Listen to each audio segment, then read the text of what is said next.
Friends 750 million genetic modification ചെയ്ത കൊതുകുകളെയാണ് അന്തരീക്ഷത്തിലേക്ക് പറത്തിവിടാൻ പോകുന്നത്. ആരാണെന്നറിയണ്ടേ? ഫ്ലോറിഡ. എന്തിനാണെന്നറിയാമോ? സിക്ക, മലേറിയ, ഡെങ്കി തുടങ്ങിയ അസുഖങ്ങളെ ചെറുത്ത് തോൽപ്പിക്കാൻ വേണ്ടി ജനറ്റിക് മോഡിഫിക്കേഷൻ ചെയ്ത കൊതുകുകളെ പുറത്തേക്ക് വിടുകയാണ്.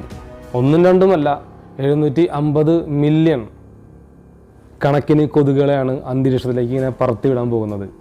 കേൾക്കുമ്പോൾ നല്ല രസമുണ്ടെന്ന് തോന്നും അല്ലേ, കൊള്ളാമല്ലെന്ന് തോന്നും അല്ലേ? പക്ഷെ ഇതിൻ്റെ വർക്കിങ്ങും കാര്യങ്ങളൊക്കെ നിങ്ങളൊന്ന് മുഴുവനായിട്ട് കേട്ട് നോക്ക്. അതിനുശേഷം നിങ്ങൾ തീരുമാനിക്കുക ഇത് നല്ലതിനാണോ ചീത്തയ്ക്കാണോ എന്നത്. ഇതിനെ ഇവർ വിളിക്കുന്ന പേര് ജുറാസിക് പാർക്ക് എക്സ്പെരിമെൻ്റ് എന്നാണ്.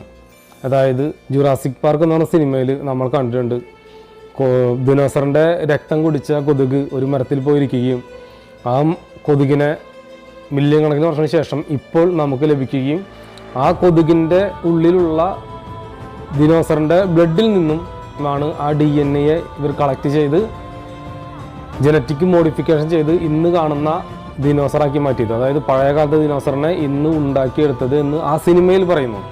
അതുകൊണ്ടാണ് ഈ എക്സ്പെരിമെൻറ്റിനെ അവർ ജുറാസിക് പാർക്ക് എക്സ്പെരിമെൻ്റ് എന്ന് വിളിക്കുന്നത്. ഇതെല്ലാം ആർക്ക് വേണ്ടിയിട്ടാണ്, എന്തിനു വേണ്ടിയിട്ടാണ് എന്ന് നിങ്ങളിപ്പോൾ ആലോചിക്കുന്നുണ്ടാവും അല്ലേ? ഇതൊരു ബിഗ് പ്രോജക്റ്റാണ്. ഈ പ്രോജക്റ്റിനെ വിളിക്കുന്ന പേരാണ്